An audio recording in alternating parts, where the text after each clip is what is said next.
shoegazey sounds of fuzz, reverb, and bitcrushing via the Polarbear Drowner. But in this episode, we're going to re-enter the ethereal atmosphere of classic shoegaze using Catalinbread Soft Focus pedal alongside the rack effect unit that inspired it, the Yamaha FX500. The Yamaha FX500 came out in 1989 as an affordable MIDI-controllable half-rack effects unit that has a single mono input but sends stereo signals to dual outputs or headphone jack. It consists of 5 basic effects: compressor, distortion, equalizer, modulation, and reverb, which can be used in various combinations. The modulation options are flanger, tremolo, chorus, and a unique doubler or thickener sound called symphonic.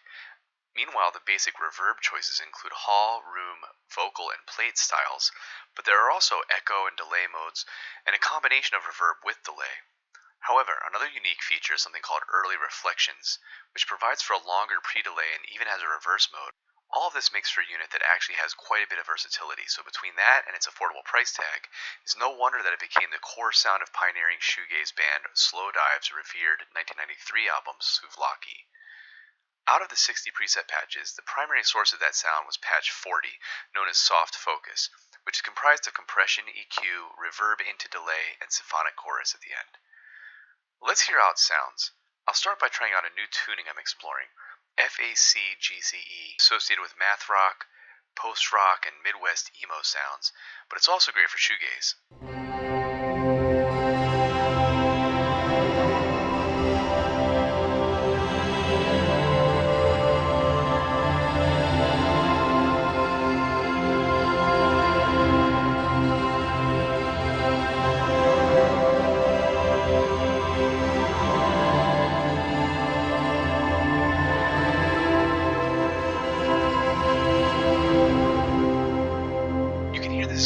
Wet, making quite a murky wash, but you can actually set the mix level of each effect.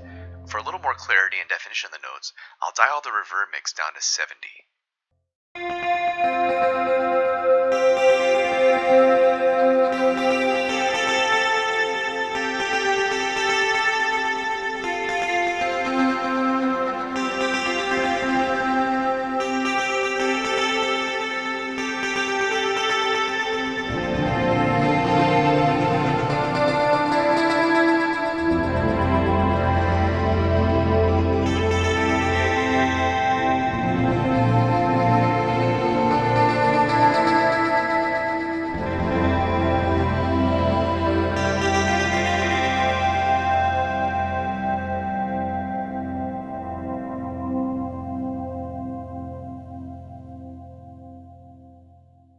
Soft Focus is not the only cool preset patch on this unit.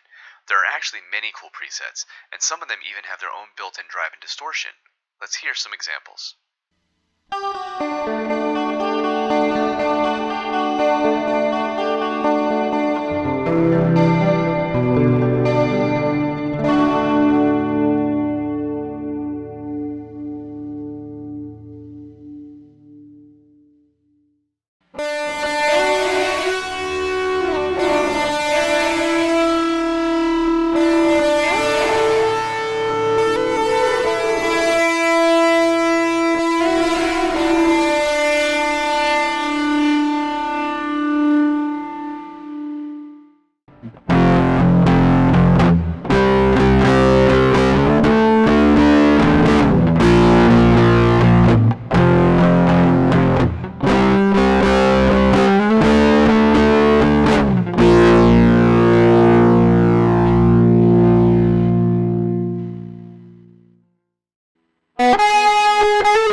custom patches, I'm going to attempt to emulate Kevin Shields' use of reverse reverb in amplification. He used the Yamaha SPX500, but we can get similar sounds here using the early reflections reverse reverb mode, and I'm going to send that into Amplitude's Brit 8000 amp, which emulates a Marshall JCM 800.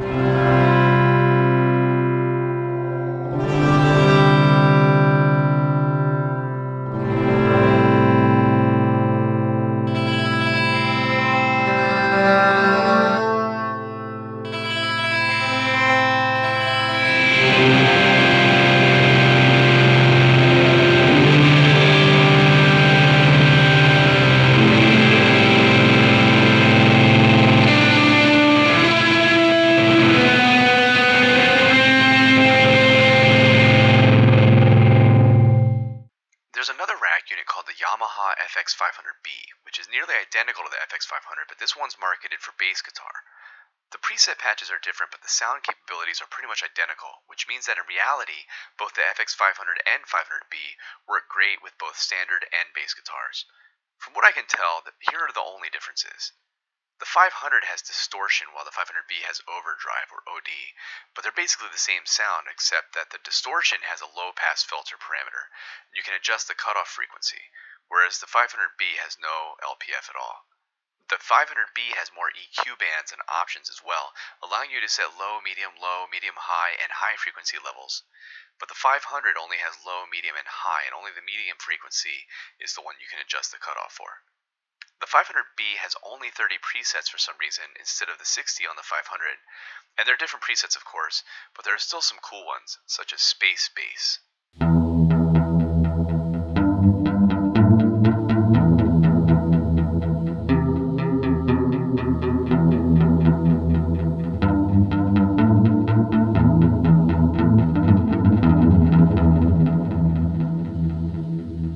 Also always program your own presets. In fact, let's try to set up the Soft Focus patch, which isn't a preset on the 500B, using the same settings and parameters as the 500 and see how it compares.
Catalinbread Soft Focus attempts to capture the overall instant shoegaze feel of the Soft Focus patch by combining 3 separate paths for chorus, octave up, and plate-style reverb to achieve a washy, modulated sound.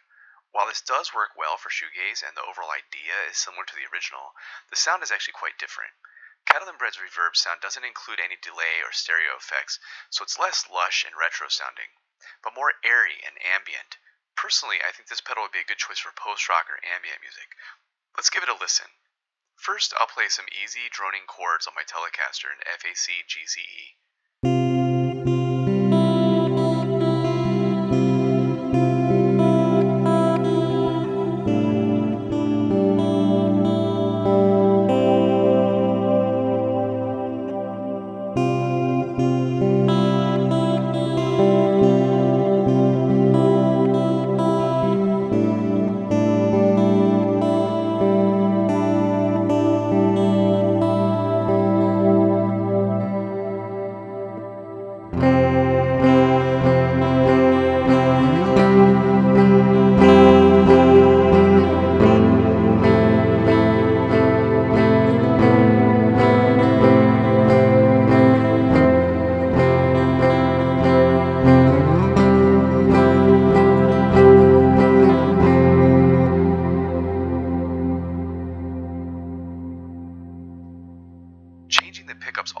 pretty significantly alters the sound. I'll switch between the bridge, middle, and neck pickups with the Strat so you can hear the differences.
The Catalinbread Soft Focus is much more limited than the FX500 as far as the versatility of sounds it can make, but it's not entirely a one-trick pony.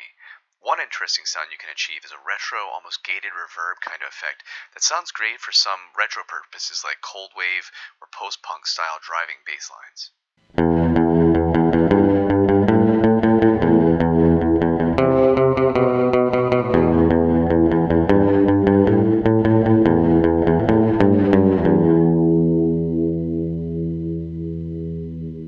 Hopefully you can hear that all of these effects units sound great, but the Catalinbread is not a direct copy of the FX500 patch of the same name. They can get you into similar territory, but sound quite different. The FX500 creates lush, retro, stereo sounds suited for classic 80s genres like shoegaze, cold wave, and post-punk. And of course it has a lot more to offer than just the soft focus patch. On the other hand, the Catalinbread Soft Focus is a more airy, high-fidelity sound that can be used for shoegaze, but in my opinion might be even better for ambient or post-rock. It has the advantages of being in a compact, pedalboard-friendly format, but the drawbacks are that it's only in mono and is much less versatile as far as the sounds it can make. But I love all three of these units. Let's record a shoegaze song. In this case, I'm going to attempt a reimagining of R.E.M's Man on the Moon, but with a classic shoegaze wash to it. The first step was to decide on how to get a washy wall of sound for the basic chord progression. I tried the FX500 first, but it was a bit too washed out, and when I dialed down the reverb mix, the delay caused problems for the tempo. So then I tried out the Catalinbread Soft Focus, and in this case, the lack of delay and the ability to easily dial in a dry mix was very beneficial for getting an ethereal wash that still allowed the notes to come through distinctly. This was further enhanced by feeding it into Amplitude's Copper 30 TB amp, which is an emulation of a Vox AC30. Next, I decided to lay down some drums to help me define the tempo and keep time while I played. For this I used EZDrummer 2 and spent a little bit of time exploring various MIDI grooves that I'd purchased from TuneTrack, before I arrived at a basic driving rock rhythm that I thought would work well called Waterburn in the UK Pop Grooves pack. Normally for shoegaze I might use something with more cymbals and hi-hats, but the prominent kick and toms in this one, provided by the EZDrummer default 80s drum kit, worked well to provide some bass notes, since the Catalinbread has sort of a high-frequency shimmer and I won't be using bass guitar in this song. The default 110 beats per minute sounded good, but I wanted to slow it down a little for a more dreamy kind of sound, so I settled on 102 BPM instead. Combining the Catalinbread and EZDrummer verse beats gave me the core background for the song.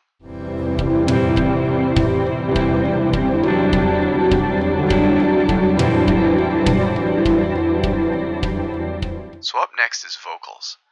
I wanted ethereal vocals that sort of blend into the mix in true shoegaze fashion, so I perused the presets on my TC Helicon Play acoustic. For ones featuring delay, and the lo-fi echo patch fit the bill, but I added some large plate reverb since the soft focus is also a plate reverb at its core. Pop the hoople and the game of life, yeah. Finally, I had the core elements of the song, but I wanted to find a way to incorporate the FX500, partly for its stereo sounds, which really add depth and dimension to the mix. I decided upon patch 27, Clean Repeat, which gives a classic dream poppy chorus into delay, allowing for harmonic bass lines or more chimey notes. I also increased the feedback and mix level of the delay a bit to make it even more prominent.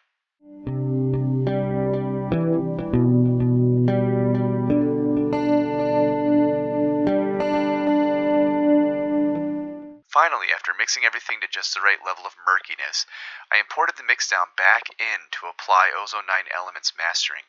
And in this case, the alternative genre preset seemed fitting, and indeed it was, with a good balance of low, high, and mid frequencies to maintain punchy drums and especially highlight the cymbal crashes, while keeping the vocals and guitars just the right shoegaze blend of murky but distinct. 2, 1, 0, all engine running.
I love all three of these effects units, but it does feel redundant to have all of them, especially considering the FX500 and the 500B essentially do the same thing and make the same sounds.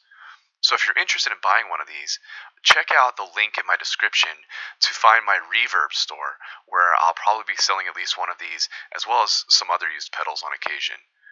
And don't forget to like and subscribe so you can get updates whenever I put out a new episode. In my next one, I plan to explore the sounds of glitch and chiptunes.